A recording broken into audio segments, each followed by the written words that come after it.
बिस्मिल्लाहिर्रहमानिर्रहीम। Hello, welcome back to my channel chemistry zone. आज हम एक नया टॉपिक लेके आए हैं जो कि है सरफेस केमिस्ट्री। सरफेस केमिस्ट्री से रिलेटेड है, आगे हम पढ़ेंगे। चले जी, आपको ये चीज़ बता दूं कि ये जो हम पढ़ रहे हैं ये हायर लेवल का टॉपिक है। आपको एमफिल लेवल पे पढ़ाया जाएगा, मास्टर लेवल पे ये नहीं पढ़ाया जाता। तो ये देखते हैं हमारे पास ये क्या है। सरफेस केमिस्ट्री में हम टॉपिक पढ़ेंगे एड्जॉर्प्शन वाला। तो चले जी, स्टार्ट करते हैं बेसिक से। हमारे पास सबसे पहले जो है, पहले तो वीडियो को स्टार्ट करने से पहले चैनल को ज़रूर सब्सक्राइब करें ताकि आपको मेरी नई वीडियोस मिलती रहें। अब देखिए हमारे पास पहली लाइन क्या चीज़ है कि the surface chemistry is the branch of chemistry in which we study those chemical reaction और chemical changes which are taking place at the surface of two phases which can be solid gas, solid liquid और gas liquid et extra। ठीक है, सबसे पहले तो जो ये मैंने छोटा सा जो था ये ऊपर इंट्रोडक्शन देना ज़रूरी समझा। हमारे पास सरफेस केमिस्ट्री के जो दो वर्ड्स हैं, आपको दो वर्ड से ही पता चल रहा है। मैं यहाँ पे आपको बता देती हूँ। ये देखिए, जैसे हमारे पास ये है सरफेस केमिस्ट्री, सरफेस केमिस्ट्री, ठीक है। यहाँ पे आपको पता है कि सरफेस का मतलब कोई भी चीज़ की लेयर, कोई भी वो सरफेस जो होती है वो चाहे आप लिक्विड की ले लें, चाहे गैस की ले लें या चाहे सॉलिड की ले लें। ठीक है, यहाँ तक बात क्लियर है। अब इस सरफेस जो यहाँ पे इसके ऊपर ये जो भी हमने क्या करना है, फिनोमिना करना है, जो भी चेंजेस आएंगी, ये अब केमिस्ट्री क्या चीज़ है, यहाँ चेंजेस कर सकते हैं आप।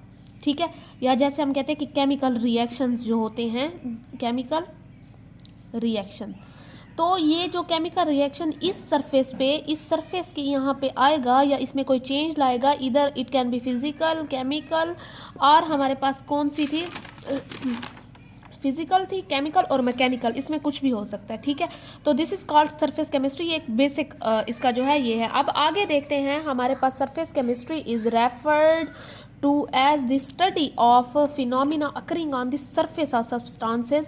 अब आप कोई भी मटेरियल ले रहे हैं हमारे पास और उसके सरफेस पे या लेयर पे, यहाँ पे लेट सपोज कोई भी आप मटेरियल है, उसकी सरफेस पे जो भी फिनोमिना होगा वो क्या चीज़ होगा, वो सरफेस केमिस्ट्री में आएगा। हम उसे सरफेस केमिस्ट्री में स्टडी करेंगे।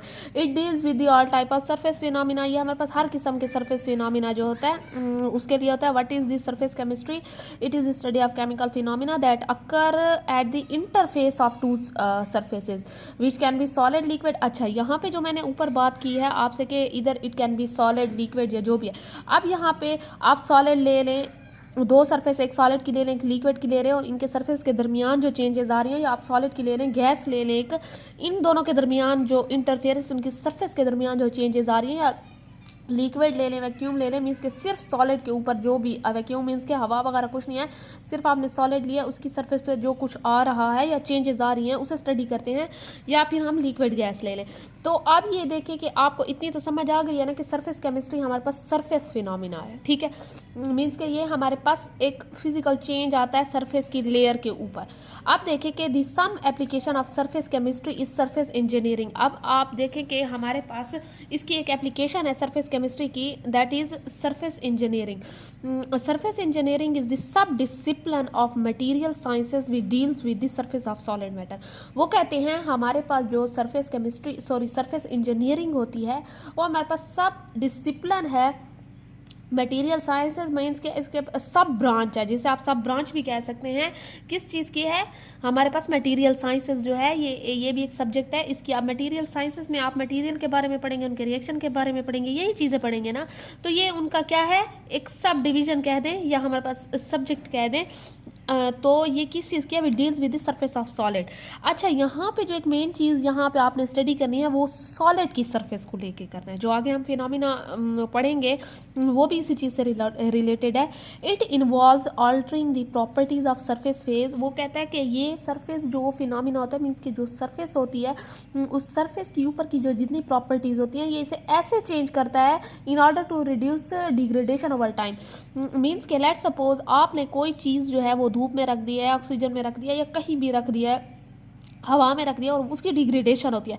आप उसकी सरफेस के ऊपर एक ऐसी कोटिंग करेंगे, एक ऐसी चेंज लाएंगे जिसकी वजह से उसकी डिग्रेडेशन ना हो, वो ख़राब ना हो। तो that is called surface chemistry. आपने जो चेंज किया है उसकी सरफेस के साथ किया है, उसके इंटरनल मैटर को आपने क्या हाथ भी नहीं लगाया, मीन्स कि आपने सिर्फ उसकी सरफेस को मॉडिफाई किया। तो आप सरफेस मॉडिफिकेशन में देखते हैं कि कैसे हम सरफेस मॉडिफिकेशन करते हैं, मीन्स के जो सरफेस होती है उसमें चेंजेस कैसे रहते हैं। मॉडिफाई मीन्स के उसे चेंज करना अकॉर्डिंग टू कंडीशन। देखिए कि आप हमारे पास क्या चीज़ है, surface modification is the act of modifying this surface of material by bringing physical, chemical, biological characteristics different from original ones originally found on the surface of material। अब इस lines का क्या मतलब है कि आपने सरफेस मॉडिफिकेशन की, आपने मॉडिफाई कैसे किया कि सरफेस ली, ठीक है, आपने उसे चेंज करना है कोई भी मटेरियल की, आप उसे चाहे फिजिकल तरीके से करें, आपने उसमें फिजिकल चेंज लाया है, आपने उसमें केमिकल चेंज लाया, या आपने उसमें बायोलॉजिकल चेंज लाया, तो ये आप पे करता है। उसमें कोई भी चेंज ला के या उसमें कोई भी ऐसी कैरेक्टरिस्टिक लाई हैं जो कि वो बिल्कुल मुख्तलिफ हैं जब वो ओरिजिनल था। मीन्स के लेट सपोज ये मेरे पास सरफेस है और इस पर कुछ भी नहीं है, this is surface material, this is original piece, ठीक है, ओरिजिनल सैंपल। अब मैंने इस पर जो है चेंज कर दिया, ये फिजिकल मैंने कर दिया है, मेरी मर्जी, फिजिकल चेंज कर दिया है, बायोलॉजिकल कर दिया है या केमिकल कर दिया है, चाहे केमिकल रिएक्शन से किया है, चाहे बायोलॉजिकल किसी तरीके से किया है, या चाहे कोई फिजिकल किया। तो मैंने क्या किया कि मैंने इसमें ये जो है मॉडिफाई इसे कर दिया है ताकि ये डिग्रेडेशन ना करे, या जो मुझे डिज़ायर, जो मैं कहती हूँ कि मेरे ये सरफेस ऐसे काम करे, तो मैंने उसी के अकॉर्डिंग इसे मॉडिफाई कर दिया। अब ये वाली सरफेस इस ओरिजिनल वन से डिफरेंट है, इस सरफेस की कैरेक्टरिस्टिक इससे डिफरेंट है ना, तो यहाँ भी यही चीज़ लिखा है कि ओरिजिनली जो once originally found on the surface material जो कि डिफरेंट होती है ओरिजिनल सरफेस थे। आप देखें this modification is usually made to solid materials but it is impossible है, यहाँ शायद impossible to find example of modification of surface of specific liquids. अच्छा, यहाँ पे ना आपने एक चीज़ याद रखनी है कि हमारे पास जब मॉडिफिकेशन होती है सॉलिड मटेरियल की, दैट इज़ वेरी इजी, लेकिन जब हम बात करते हैं लिक्विड की, आप खुद सोचें कि क्या आप लिक्विड की सरफेस को वैसे मॉडिफाई कर सकते हैं जैसे एक सॉलिड की सरफेस को कर सकते हैं? नहीं कर सकते। Obviously it is very difficult to modify the surface of a liquid. So वो कह रहे हैं कि हमारे पास बहुत ही रेयर केसेस में, कहते हैं क्योंकि मुश्किल काम है, डिफ़िकल्ट टास्क है, तो जो मॉडिफिकेशन वैसे होती है वो सॉलिड मटेरियल की आसानी से होती है। अब there are 3 types of modifications. अब कितने टाइप्स की हैं? 3 टाइप्स की हैं। आगे देखते हैं कौन कौन सी हैं। अब देखें कि आपके पास जो है, यहाँ पे मैंने थर्ड टाइप यहाँ पे नहीं लिखी, यहाँ पे केमिकल है। पहले हमारे पास मैकेनिकल है, फिर हमारे पास कौन सी है, फिजिकल है, और केमिकल मॉडिफिकेशन है। मैकेनिकल में मैं आपको ओवरऑल बताती हूँ, या आप खुद से भी अपनी इंग्लिश वगैरह जो है बना के लिख सकते हैं कि in this process the polymer break down into small pieces to increase surface area. In this mechanical process are used in which we grind the material, impurification increases in this. आपने मैकेनिकल मॉडिफिकेशन करनी है, एक बहुत ही बड़ी चीज़ है जो एक beaker में नहीं आ रही। तो आप कहते हैं कि मैंने जो है इसकी सरफेस को मॉडिफाई करना है, तो आप क्या करते हैं कि अक्सर जो हमारे पास मॉडिफिकेशन आती है, मैकेनिकल मॉडिफिकेशन आती है, तो आप क्या करते हैं उसे ग्राइंड कर देते हैं ताकि थोड़ा सा जो है इसका सरफेस एरिया इंक्रीज हो जाए और ये स्मॉल पीसेज में कन्वर्ट हो जाए। अब यहाँ पे जो है मैंने आपको डेली लाइफ की एग्जांपल दी है, लेकिन अगर आप इस टॉपिक के रिलेटेड देखते हैं तो आप कोई पॉलीमर ले लेते हैं, उसे स्मॉल पॉलीमर का पता है ना कि चेन होती है मोनोमर्स की, तो आप उसे मोनोमर में कन्वर्ट कर देते हैं, उसे छोटा छोटा करके, तो उसकी तो प्रॉपर्टीज़ ख़राब नहीं होंगी क्योंकि एक मोनोमर अलग अलग यूनिट में आपने कर दिया है। इसमें एक चीज़ ये है कि इम्प्योरिफिकेशन ज़रूर आ जाती है। अच्छा, आपने मैकेनिकल जो मॉडिफिकेशन होती है उसमें आप फिजिकल अपने हाथों का जोर लगा सकते हैं, हाथों का यूज़ कर सकते हैं। वैसे ओवरऑल देखें को तो ग्राइंडिंग कर सकते हैं, मिलिंग कर सकते हैं, हैमरिंग कर सकते हैं, ये सारी चीज़ें आप लोग कर सकते हैं। ये मैकेनिकल मॉडिफिकेशन को ओवरऑल शो कर रहा है, ठीक है।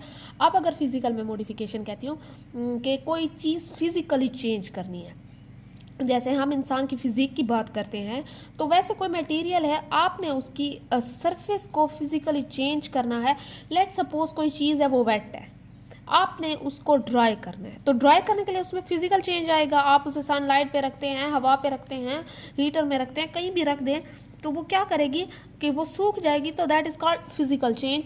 यहाँ भी कुछ ऐसी बातें हैं, ये जो नीचे वाले कुछ लाइंस हैं ये यहाँ से टॉपिक से रिलेटेड नहीं है। In this process, physical changes occur like we are drawing something, we expose it to sun or water present, then oxidation occur. Do it in the inert environment, N2 is used to remove oxygen, then carbonized material remain. तो हमारे पास वहीं आप सिर्फ इसमें देख लें कि हमारे पास यहाँ फिजिकल प्रोसेस यूज़ होते हैं मॉडिफिकेशन के लिए। आप ड्राइंग वाला एक प्रोसेस लिख लें, यही काफ़ी है, इसे अपनी उसमें लिख लें वर्डिंग में। अब केमिकल मॉडिफिकेशन की अगर हम बात करते हैं तो chemical modification is very simple in which chemical reactions are occurring on the surface. Let suppose अगर मेरे पास in this chemical reaction occur, for example N+2 है attach on the surface. Let suppose मेरे पास यहाँ जो है क्या चीज़ है, यहाँ मैंने N2+ अटैच करने हैं सरफेस पे, ठीक है, ये N2+ है। यहाँ पे मैं आपको करके दिखा देती हूँ। यहाँ पे ये देखें, अब मेरे पास लेट सपोज कोई सरफेस है और मैंने यहाँ पे N+ अटैच करने हैं, ठीक है। अब ये पॉजिटिव है, दीज आर कैटाइन ना। अब आपने इस सरफेस को नेगेटिव करना है, तो सरफेस को नेगेटिव करने के लिए आपने मीन्स के केमिकल रिएक्शन एक ऐसा अकर करना है जिसकी वजह से सरफेस हो गई।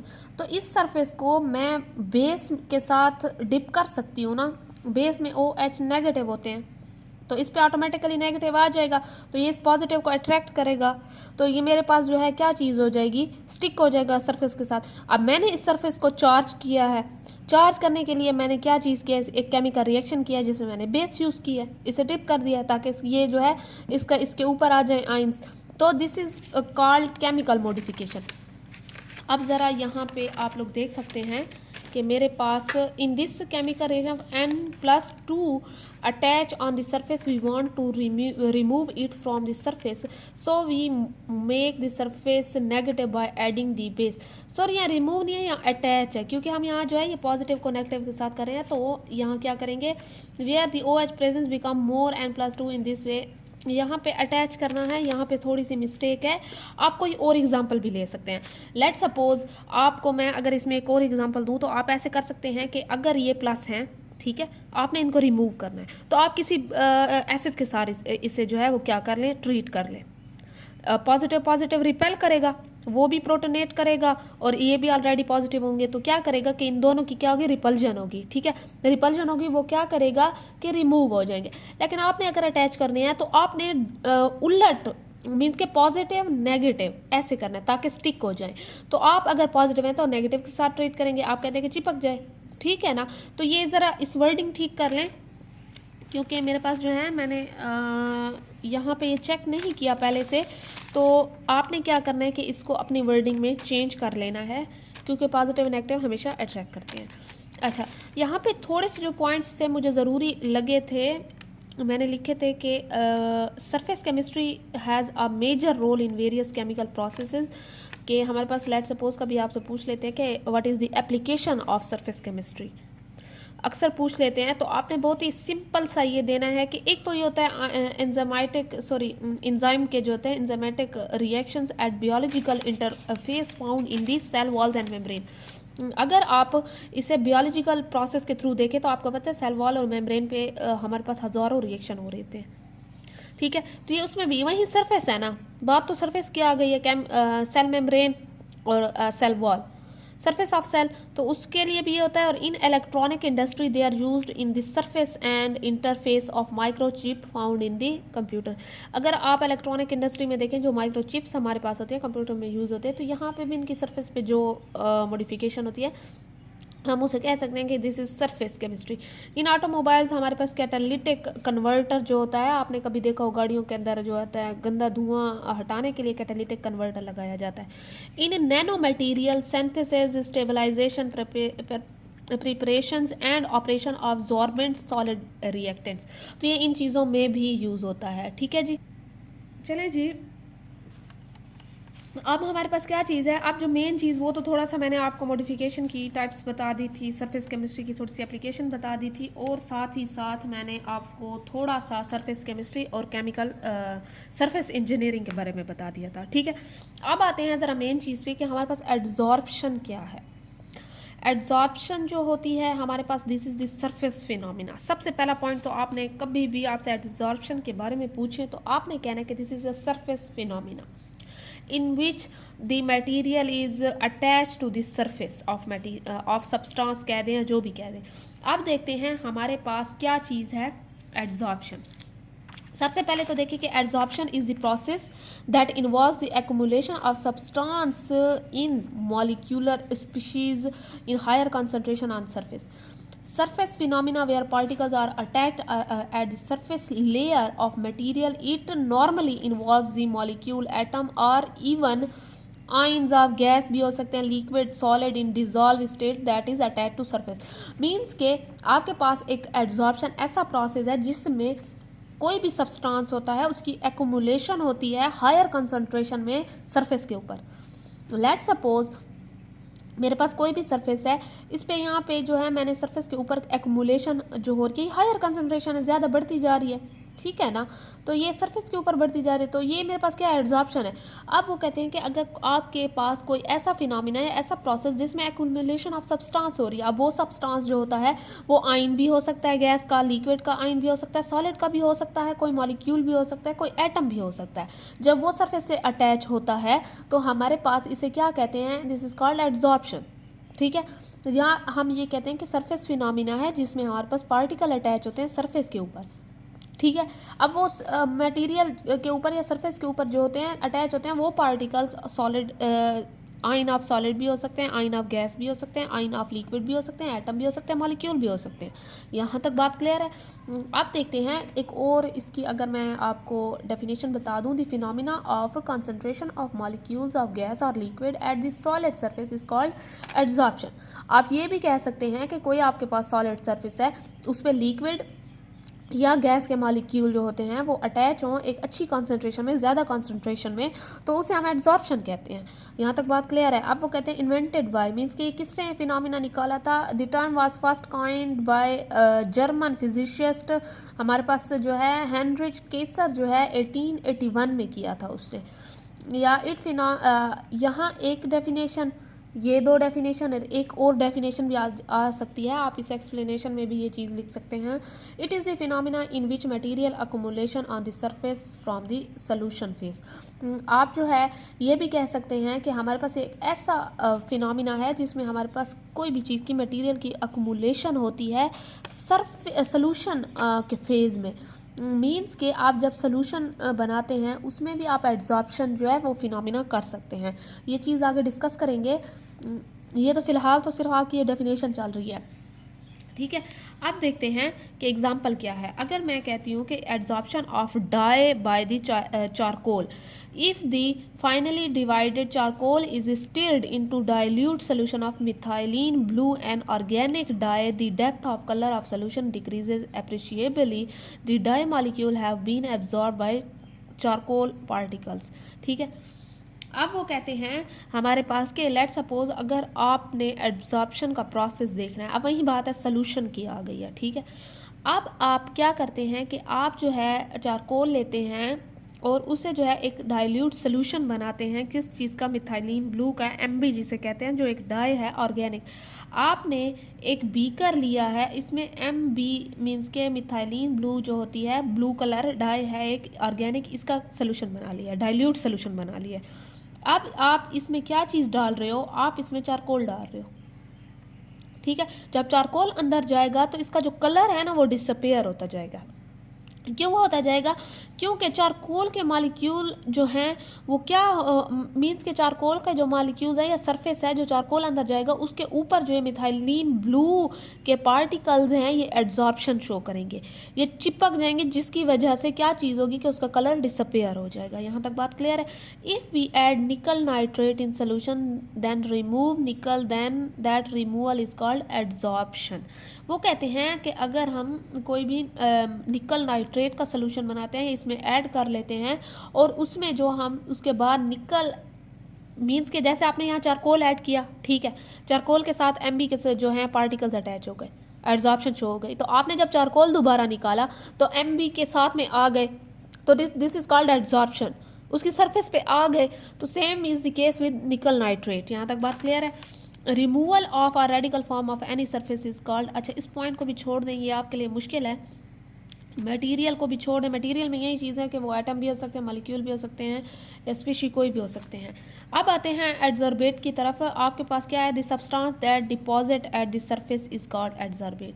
जैसे अब चारकोल था, और एक Mb था। अब Mb जो है मिथाइलिन ब्लू चारकोल के साथ जो है एड्जॉर्प्शन शो की। तो Mb क्या चीज़ है हमारे पास यहाँ पे, एड्जॉर्बेट है, क्योंकि वो हमारे पास चिपक गया है, मीन्स के उसने एड्जॉर्प्शन शो की है किसकी सरफेस पे, चारकोल की सरफेस पे।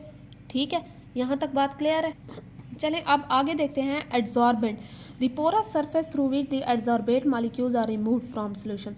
अच्छा, एड्जॉर्बेट जो था वो ये था कि जो चिपकने वाला था, ठीक है, और एड्जॉर्बेंट वो है जो ये काम एड्जॉर्प्शन का कर रहा है। जैसे चारकोल था, उसने एड्जॉर्प्शन उसकी सरफेस पे हुई, Mb आके उसके साथ अटैच हो गए, उसकी सरफेस पे एकुमुलेट हो गए, तो वो हमारे पास जो था ये चारकोल एड्जॉर्बेंट था और Mb एड्जॉर्बेट था। तो वो कहते हैं कि एक ऐसी porous surface through which the adsorbent molecule are remove from solution. Means कि हमारे पास क्या चीज़ थी कि एक ऐसा जाके अंदर कंपोनेंट जो जिसको हम एड्जॉर्बेंट कहते हैं डाल दो सोल्यूशन में, जो हमारे पास रिमूव कर दे एड्जॉर्बेट के मॉलिक्यूल्स को।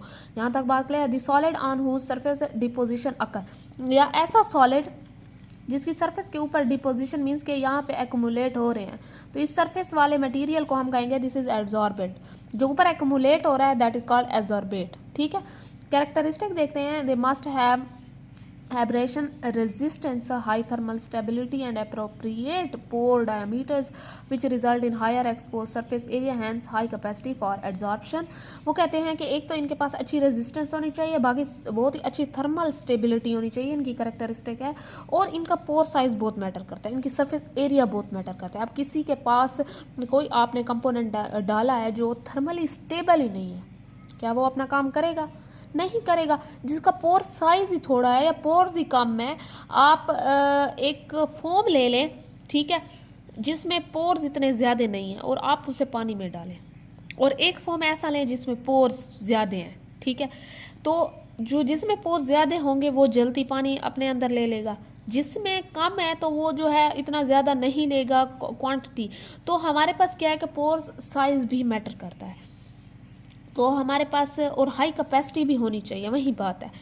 अब adsorbent must have a distinct pore structure that enables fast transport of pollutants. Pollutants यहाँ यही बात की गई है कि हमने जो चीज़ रिमूव करनी होती है, हमने रिमूवल के लिए ही एड्जॉर्प्शन का प्रोसेस किया, कि हमें कोई चीज़ जो है ना किसी सोल्यूशन से, किसी मटेरियल से जो है वो रिमूव करनी है, या हमने जो है उसमें एक्युमुलेट करनी है, उसमें मीन्स कि हम कहते हैं कि ये चीज़ इसके ऊपर आ जाए।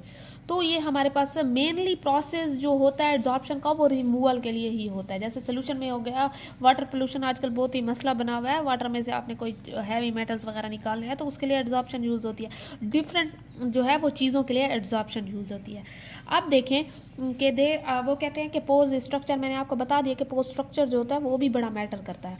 मैकेनिज्म जो होता है एड्जॉर्प्शन का क्या होगा कि एटम्स और molecules of solid surface behave like a surface molecule of liquid. These are not surrounded by atom or molecule of their kind, therefore they have unbalanced or residual attractive forces on the surface which can hold adsorbate particles. अच्छा सही है। अब वो कहते हैं कि हमारे पास अगर बात करें हम एटम या मॉलिक्यूल जो हैं कोई भी सॉलिड सरफेस के हैं, वो क्या करते हैं कि वो सरफेस मींस के हमारे पास सॉलिड सरफेस है, ठीक है, अब उसके एटम हैं, आपने ये देखा है, ये मेरे पास प्लेटिनियम के जो हैं ये सारे एटम ये बने हुए हैं, तो वो कहते हैं वो behave like a surface molecules of liquid. These are not surrounded by atom molecules of their own kind. आपको पता है कि यहाँ पे ये वाली चीज़ें जो हैं ये इनके जो हैं वो कहते हैं कि हमारे पास जो इनकी यहाँ पे लेट सपोज मेरा यहाँ तक ये ख़त्म हो रहा है, ठीक है, ये मैं कह रही हूँ कि मेरे पास ये सॉलिड सरफेस है, अंदर तो ये जो है बिल्कुल आराम से अपने ही जैसे उसमें है, लेकिन ये जो इनके ये वाले जो है ना बॉन्ड, यहाँ पे कोई भी इनके अपने जैसा नहीं है, तो यही चीज़ें जो हैं ये काम आएंगी आगे, मीन्स के यही bond, therefore they have unbalanced और अब इनकी जो है ना इतनी अट्रैक्टिव फोर्सेस वैसे नहीं है। तो वो कहते हैं कि ये अब आगे देखते हैं कि ये क्या करते हैं कि इनके आप ये देख सकते हैं कि दिस इज़ कॉल्ड रेजिडुअल, हमारे पास क्या चीज़ें हैं, बॉन्ड हैं, दी एब्जॉर्ब एटम और molecule can hold on this surface. अब इनकी ये जो सरफेस है यहाँ पे जो ये वाली चीज़ें हैं यहाँ पे आके ये अटैच हो जाएगा, जो आने वाला मॉलिक्यूल है एक्युमुलेट होने वाला है तो या एटम है वो आके यहाँ पे अटैच हो जाएगा, can be held on the surface of metal such as platinum. by the physical van der Waals forces or chemical forces due to residual valence bond। अब इनके जो एक्स्ट्रा बॉन्ड हैं यहाँ पे इनके साथ आके जो H2 है ये अटैच हो गया है van der Waals फोर्सेस से या केमिकल फोर्सेस से, ठीक है। thus adsorption of hydrogen of platinum में take place in 2 ways as mentioned above। अब यहाँ पे जो है क्या हो गया कि ये जो है तरीक़ों से, इस तरीके से, 2 तरीके मीन्स कि यहाँ पे एक तो उन्होंने बात की है कि रेजिडुअल फोर्सेस है, हाइड्रोजन एब्जॉर्ब मॉलिक्यूलरली, कि 2 तरीके ऐसे कि मॉलिक्यूल भी आ सकते हैं, एटम भी आ सकते हैं। मॉलिक्यूल आएंगे तो H2, आपको पता है ना H2 मॉलिक्यूल है और H सिर्फ एटम है, तो यहाँ पे प्लेटिनियम पे ऐसे जो है हाइड्रोजन की एब्जॉर्प्शन हो जाएगी। अब आगे देखते हैं। चले जी, यहाँ तक जो है, यहाँ तक तो आपका मुझे लगता है बहुत है, क्योंकि ये वीडियो बहुत ही लंबी होती जाएगी। चलें जी, अगली वीडियो में मिलते हैं इंशाल्लाह। अगर इसमें आपको कोई भी प्रॉब्लम हो आप कमेंट सेक्शन में मुझे बता सकते हैं। चैनल को सब्सक्राइब करें, बने रहें। कोई टॉपिक में मसला हो, कुछ भी बात हो, आप मुझे कमेंट सेक्शन में बता सकते हैं। इंशाल्लाह फिर अगली वीडियो में इस चीज़ को दोबारा से डिस्कस करेंगे। अल्लाह हाफिज़।